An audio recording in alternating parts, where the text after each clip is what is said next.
कांपती है। गुफा की दीवार टूट जाती है और उसके पीछे एक विशाल पत्थर का दरवाजा दिखाई देता है। उस पर लिखा था धुंध का राजा। वही छोटा सा लोमड़ी का बच्चा धुंध का राजा बन गया। आप बोल सकते हैं? मैं इस जंगल का सबसे पुराना रक्षक हूँ।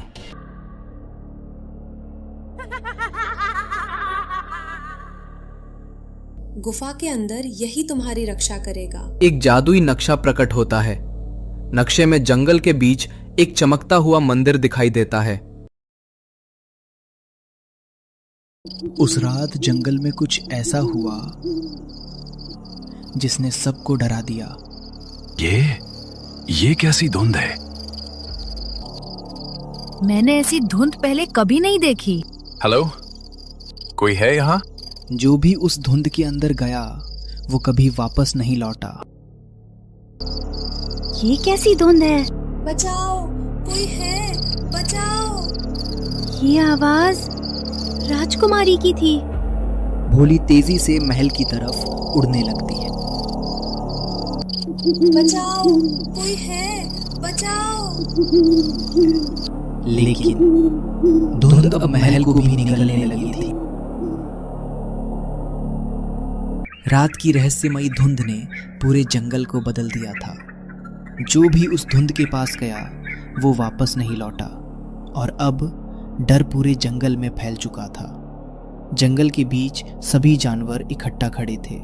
सबके चेहरों पर डर साफ दिखाई दे रहा था। मैंने पेड़ों के पीछे अजीब परछाइयां देखी और मुझे रात भर मदद की आवाजें सुनाई देती रहीं। किसी को समझ नहीं आ रहा था कि आखिर जंगल में हो क्या रहा है। हर गुजरते पल के साथ डर और बढ़ता जा रहा था।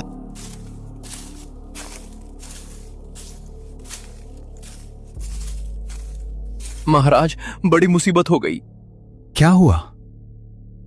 राजमहल की राजकुमारी गायब हो गई हैं। राजकुमारी गायब हो गई? कहीं वो धुंध? नहीं, राजकुमारी को कुछ नहीं होना चाहिए। जंगल का सबसे ताकतवर राजा भी उस पल खुद को कमजोर महसूस कर रहा था, क्योंकि इस बार खतरा राजमहल तक पहुंच चुका था। महाराज, कल रात मैंने राजमहल की तरफ से आवाज सुनी थी। राजकुमारी मदद के लिए चिल्ला रही थी। क्या तुम सच कह रही हो भोली? हाँ महाराज, और मैं उन्हें वापस लेकर आऊंगी। भोली, वहां जाना खतरे से खाली नहीं है। अगर हम डर कर बैठ गए तो धुंध सबको अपने अंदर ले जाएगी। जहां पूरा जंगल डर चुका था, वहीं एक छोटी सी चिड़िया ने हिम्मत दिखाई। लेकिन उसे नहीं पता था कि उस धुंध के अंदर उसका इंतजार कौन कर रहा था। जितना अंदर भोली जा रही थी, उतना ही जंगल अजनबी होता जा रहा था। और फिर अचानक, कौन है वहां? वो बिल्कुल भोली जैसी दिखती थी, लेकिन उसके गले में चमकता हुआ रहस्यमयी लॉकेट था। उसकी आंखों में अजीब सी चमक थी। तुम बिल्कुल मेरी जैसी हो। क्योंकि मैं तुम्हारी हमशक्ल हूँ भोली। लेकिन तुम यहाँ क्या कर रही हो? मेरे पास समय कम है, ध्यान से सुनो। राजकुमारी को किसी जानवर ने नहीं उठाया, उसे धुंध वाली चुड़ैल ले गई है। चुड़ैल? हाँ, वो इस जंगल की सबसे पुरानी गुफा में रहती है और हर 100 साल बाद जागती है। धुंध, गायब होते जानवर और राजकुमारी का लापता होना, सब एक ही रहस्य से जुड़े हुए थे। तो मुझे अभी गुफा तक जाना होगा। इतनी जल्दी नहीं, ये जादुई लॉकेट रखो। गुफा के अंदर यही तुम्हारी रक्षा करेगा। लेकिन तुम कौन हो और मेरी जैसी क्यों दिखती हो? उस सवाल का जवाब बाद में मिलेगा। गुफा तक पहुंचो, तभी सच जान पाओगी। रुको, मत जाओ। अब भोली के सामने एक नया मिशन था, राजकुमारी को बचाना और धुंध वाली चुड़ैल का सामना करना।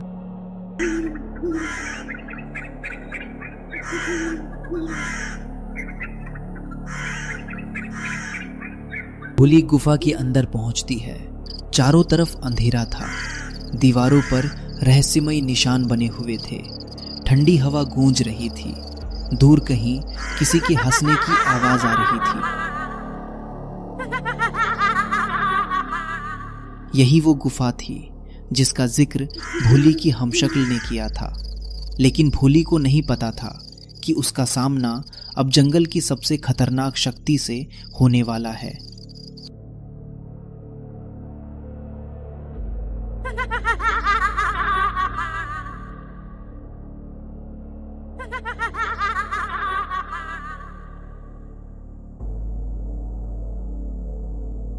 तुम धुंध वाली चुड़ैल हो? आखिर तुम यहाँ तक पहुँच ही गई। तभी भोली को एक कोने से आवाज सुनाई देती है। भोली, मुझे बचाओ। राजकुमारी, उन्हें बचाना इतना आसान नहीं है, तुमने इन्हें क्यों पकड़ा है? क्योंकि इस जंगल ने मुझे भुला दिया। सैकड़ों साल पहले मैं इस जंगल की रक्षक थी, लेकिन सबने मुझे राक्षस समझ लिया। क्या चुड़ैल सच बोल रही थी या इसके पीछे कोई और बड़ा रहस्य छुपा था? अब या तो तुम वापस चली जाओ या हमेशा के लिए यही फंस जाओ। मैं अपनी दोस्त को छोड़कर नहीं जाऊंगी। एक तरफ थी शक्तिशाली चुड़ैल और दूसरी तरफ थी छोटी सी लेकिन बहादुर भोली। अब शुरू होने वाला था इस कहानी का सबसे बड़ा मुकाबला।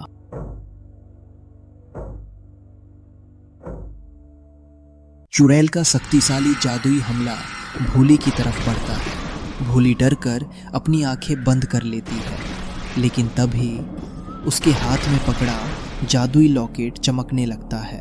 लॉकेट से निकली सुनहरी रोशनी चुड़ैल के जादू को रोक देती है। चुड़ैल पहली बार घबराई हुई दिखाई देती है। क्या? वो साधारण लॉकेट नहीं था। उसी लॉकेट से कभी चुड़ैल की शक्तियों को रोका गया था। तो मेरी हमशक्ल सच कह रही थी। राजकुमारी उम्मीद से भोली को देखती है। भोली, यही मौका है। भोली जादुई लॉकेट को ऊपर उठाती है। पूरी गुफा सुनहरी रोशनी से भर जाती है। चुड़ैल गुस्से में चिल्लाती नहीं, ऐसा नहीं हो सकता है। तभी गुफा की दीवार पर एक रहस्यमयी चित्र चमकने लगता है। ये क्या है? भोली की हमशक्ल कौन थी और उसका चुड़ैल से क्या संबंध था? सच अब धीरे धीरे सामने आने लगा था। तुमने आज मुझे नहीं हराया, लेकिन अगली बार मैं तैयार रहूंगी।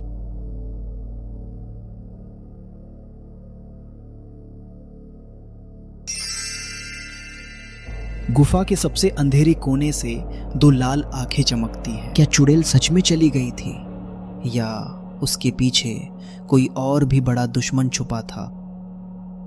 भोली और राजकुमारी गुफा से बाहर निकलने की कोशिश करती हैं, लेकिन अचानक पूरी गुफा फिर से धुंध से भर जाती है। भोली, मुझे अच्छा नहीं लग रहा।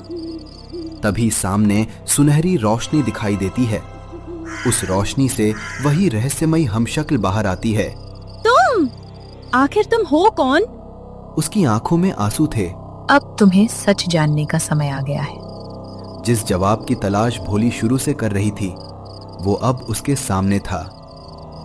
मैं तुम्हारा भविष्य हूँ। भविष्य? ये कैसे हो सकता है? हमशक्ल अपना चमकता लॉकेट खोलती है। उसके अंदर एक जादुई घड़ी घूम रही थी। कई साल बाद जब चुड़ैल ने पूरे जंगल पर कब्जा कर लिया था, तब मैंने समय का द्वार खोलकर अतीत में आने का फैसला किया। यानी अगर भोली चुड़ैल को नहीं रोक पाई तो भविष्य का पूरा जंगल बर्बाद हो जाएगा। तो हमें अभी चुड़ैल को रोकना होगा।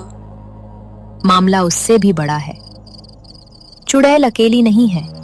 जोर से कांपती है। गुफा की दीवार टूट जाती है और उसके पीछे एक विशाल पत्थर का दरवाजा दिखाई देता है।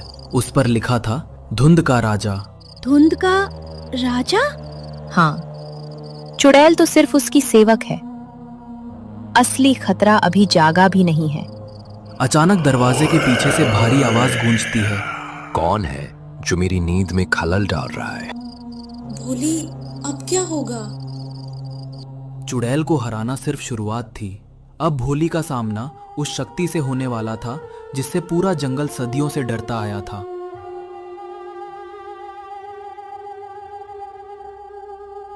गुफा के अंदर सन्नाटा छा जाता है।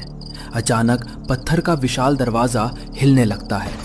भोली, मुझे डर लग रहा है। डरो मत राजकुमारी, मैं यही हूँ। सदियों से बंद वो दरवाजा अब खुलने वाला था और उसके पीछे कैद थी एक ऐसी शक्ति जिसका नाम सुनकर ही लोग कांप जाते थे। विशाल दरवाजा टूटकर खुल जाता है।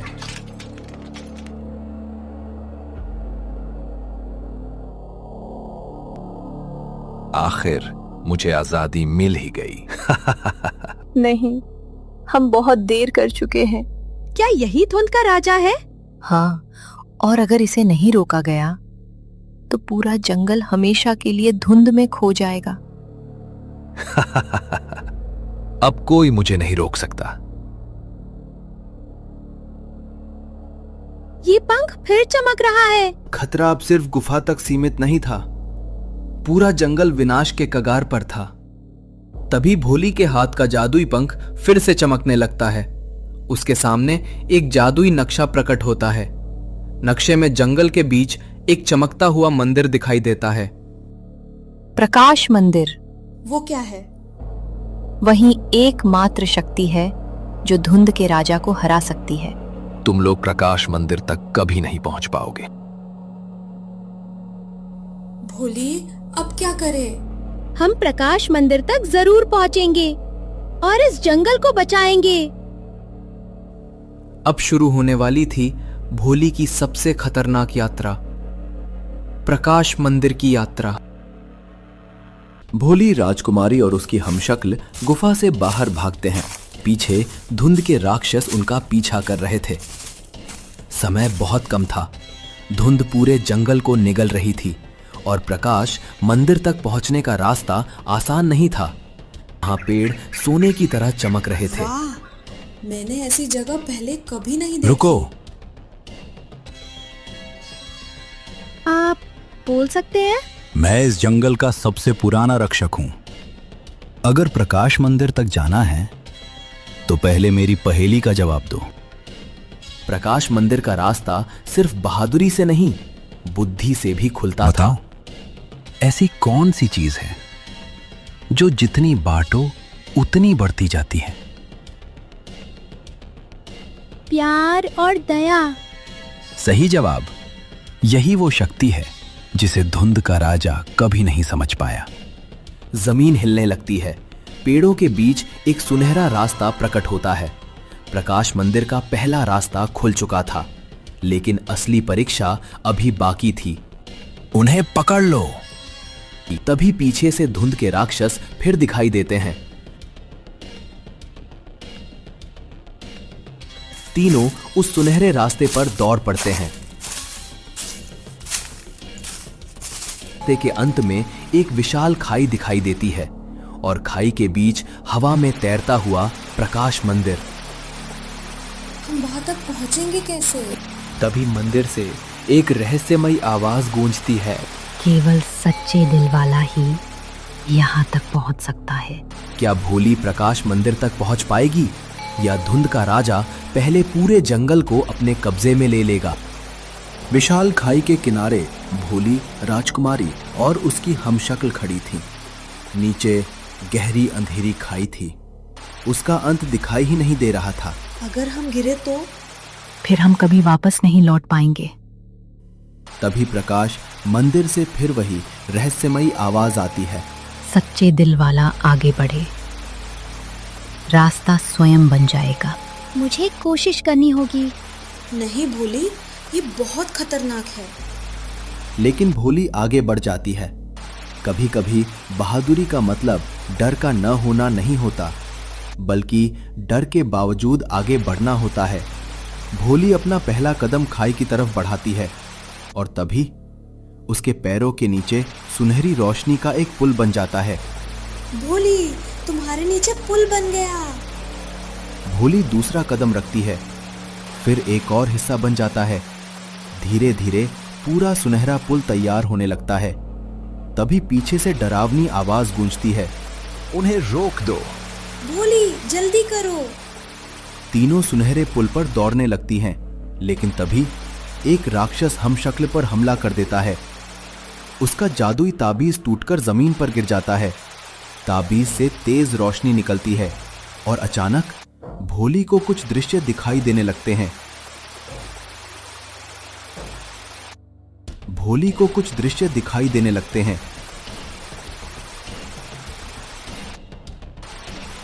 ये क्या है? अब तुम मुझसे नहीं बच सकती। देखो मंदिर खुल रहा है। सुनहरे पुल की एक खास शक्ति थी। वो केवल उन्हीं को आगे जाने देता था जिनका दिल सच्चा और इरादा नेक होता था।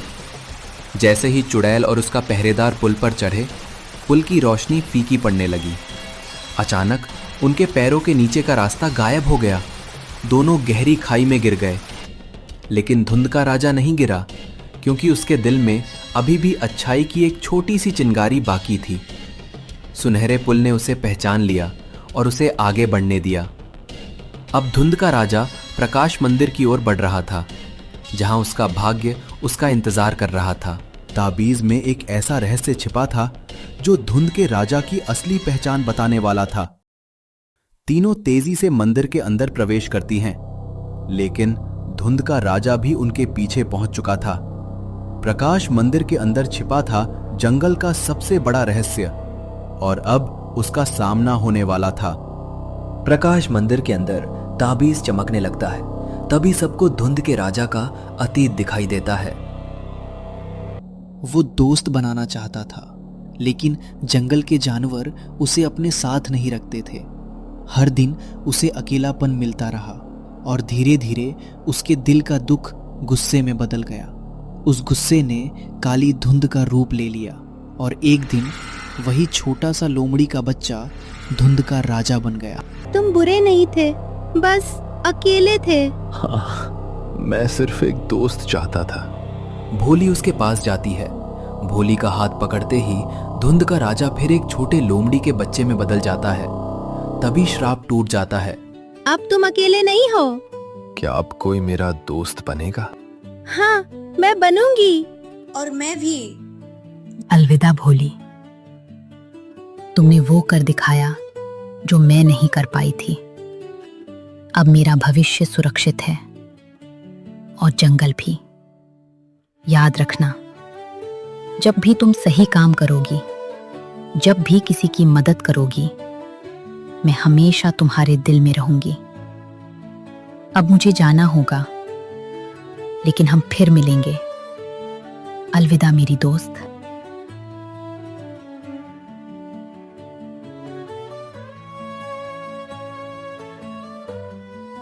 पेड़ फिर हरे हो जाते हैं। नदी फिर से बहने लगती है। जंगल में फिर खुशियां लौट आईं। सभी जानवर खुशी मनाते हैं। याद रखिए, प्यार और दोस्ती सबसे बड़ा जादू है। पसंद आई हो तो हमारी भोली फैमिली का हिस्सा बनना मत भूलना।